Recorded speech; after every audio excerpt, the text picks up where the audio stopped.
Railway द्वारा जो उपहार मिल रहे थे सोना चांदी क्या क्या था हाँ, वो आपने वापस कर दिया, क्या कहेंगे इस बारे में? वो मैंने कहे कि 2 नवंबर से 5 नवंबर तक रेलवे स्टैंडिंग कमेटी का टूर था। 3 बैठकें होनी थी, एक बेंगलुरु में, दूसरी तिरुपति में और तीसरी बैठक हैदराबाद में। तो बेंगलुरु के बैठक में शामिल होने के पहले शाम को कोई आकर के हमारे रूम में वो रख गए थे। एक सोने का सिक्का था 1 ग्राम का, ट्रांसफॉर्मिंग टू ग्रीन, और एक 100 ग्राम का चांदी का स्लॉट जो रेल विकास निगम लिमिटेड का था। तो हमने देखा, हमको ठीक नहीं लगा। और दूसरे दिन 2 नवंबर को जब मीटिंग शुरू हुई तो हमने मीटिंग में ही चेयरमैन जो हैं सीएम रमेश हैं, माननीय चेयरमैन, तो हमने उनको चिट्ठी भी लिखा और ये दोनों चीज़ें उनको लौटा दी कि भाई स्वागत जो है आप फूल माला से करते हैं, अच्छी बात है, बुके देते हैं, पेंटिंग देते हैं, शॉल देते हैं, लेकिन बैठकों में सोने चांदी का उपहार देना, ये कहा जाए कि इस देश के गरीब किसान मजदूरों के साथ मजाक है। ठीक ना? अभी आम आदमी की जो रेल यात्रा है बहुत जटिल और कठिन हो गई है, नारकीय हो गई है। यहाँ जो है, जो साधारण ट्रेनों में लोग भेड़ बकरी की तरह ठूस ठूस करके जा रहे हैं, शौचालय में भी बैठ करके, खास करके महिला यात्रियों को इतनी जिल्लत झेलनी पड़ती है। तो आप इन सुविधाओं को बढ़ाइए, ये जो है। और इसलिए हम लोगों ने उसको लौटा दिया। फिर तिरुपति में आए थे एक सज्जन लेकर के, 2 चांदी का सिक्का था 20-20 ग्राम का, वो था आपको मैंने एनबीसीसी के जरिए, और एक 50 ग्राम का सोने की बिस्कुट थी, चांदी की बिस्किट थी, रेल लैंड डेवलपमेंट अथॉरिटी की ओर से। तो उनको हमने ससामान वापस कर दिया कि आपका फाइल हम रख लेते हैं, आपका कलम रख लेते हैं, ये आप चांदी का सिक्का अपने साथ ले जाइए। तो मुझे लगता है कि मैंने जनप्रतिनिधियों को इस बारे में सोचना चाहिए कि जो रेल यात्री हैं उनकी सुविधाएं बढ़ें। हमने तीनों बैठकों में भी कहा कि भाई आप साधारण ट्रेनों का नज़ारा नहीं दिखा रहे हैं, आप वंदे भारत का, बुलेट ट्रेन का जिक्र करते हैं या उनकी तस्वीर दिखाते हैं।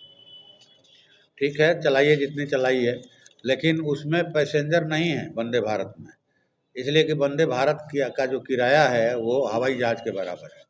आप हाइजानिक रसोई का दिखा रहे हैं, ट्रेन का दिखा रहे हैं, कितना हाइजानिक ढंग से आप लोगों को खाना परोस रहे हैं, लेकिन आपने कहीं कोई आज तक जो है साधारण ट्रेनों को नहीं दिखाया कि उसमें रेल यात्री जो है कैसे यात्रा कर रहे हैं। जो आपको माने लोको पायलट हैं, जो आपके टीसी हैं, टीटीआई हैं, जो रेल कर्मी हैं, उनकी सुविधाओं का ख्याल नहीं है आपको, उनके आराम की व्यवस्था नहीं है, काम का लोड है। रेलवे में 2 लाख का पद खाली है, आप उन पर भर्ती कीजिए उनको। हैं, जहाँ वो आराम करते हैं वहाँ मच्छरों का साम्राज्य है, खटमल का साम्राज्य है, वो माने कहिए कि चैन से सो भी नहीं पाते हैं। इन चीज़ों को ठीक कीजिए। रेलवे स्टेशन से पानी गायब हो गया है, बोतल बंद पानी भिजवाने के लिए। शौचालयों की स्थिति देख लीजिए आप। हमारे यहाँ तो जितने हॉल्ट हैं या छोटे स्टेशन हैं, जो रेलवे की बोगी है, रेल की बोगी, उसे कूद करके लोग नीचे उतरते हैं स्टेशन पर। तो इसको ठीक कीजिए।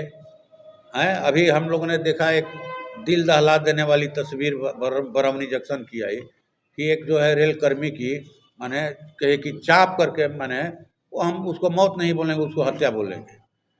कि रेल विभाग जब से इन लोगों ने निजीकरण के तरफ कदम बढ़ाया है, जब से भारतीय रेल को अडानी रेल माने कहना शुरू किया है, इन लोगों ने दिया है, रेलवे में माने कर्मियों की भर्ती नहीं हो रही है, और रेलवे की दुर्घटनाएं आसमान छू रही हैं। पहले तो 2 ही ट्रेनें लड़ती थी, अभी तो 3-3 ट्रेन एक साथ लड़ रही हैं।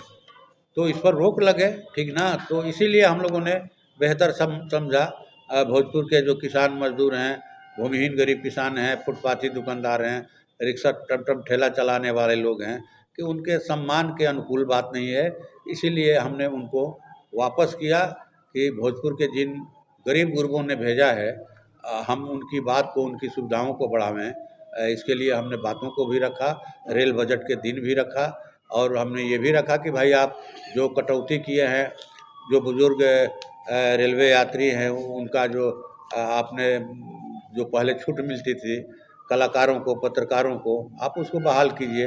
कोरोना काल में जो साधारण ट्रेनें बंद हो गई हैं उनको माने चालू कीजिए। और फिर जो कहिए कि जनरल बोगियों की संख्या आप घटा रहे हैं, घटाइए मत, उसको बढ़ाइए। जनरल ट्रेनों की संख्या बढ़ाइए, 3 टायर की संख्या बढ़ाइए और जनरल बोगियों की संख्या बढ़ाइए। ये डिमांड हम लोगों ने रखा। धन्यवाद।